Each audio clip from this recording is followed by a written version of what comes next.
अस्सलाम वालेकुम। ये धनिया है, आप पुदीना भी ले सकते हैं और धनिया भी ले सकते हैं। और ये अनारदाना है, अनार के मैंने भी निकाले। और ये अदरक है।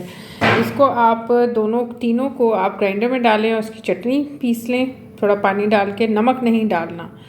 और चटनी बना के ये आप सुबह नाश्ते में, दोपहर को, रात के खाने में खाएं।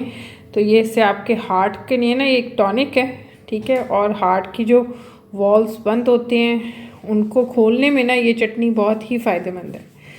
तो ये वाली चटनी आप पुदीना इस्तेमाल करें या धनिया इस्तेमाल कर लें।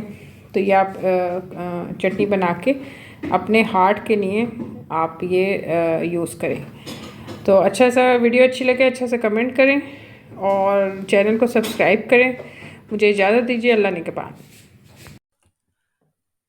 हार्ट को मज़बूत करने के लिए ये आप सेब और शहद खाएं और एसिडिटी दोनों के लिए ये मुफीद है।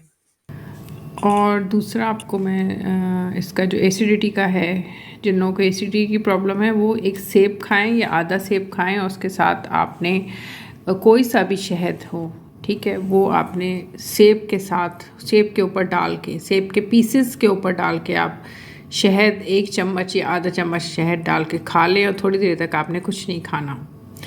तो उससे भी आपकी एसिडिटी जो है, सुबह नहार मुँह ये करना है, आधे सेब लेना है या 1 सेब, तो उससे भी आपकी एसिडिटी जो है वो ख़त्म हो जाएगी। जिन लोगों को एसिडिटी की प्रॉब्लम है, एक तो ये आपके दिल को मजबूत करेगा सेब और शहद, क्योंकि ये टॉनिक है, हार्ट के लिए एक टॉनिक है।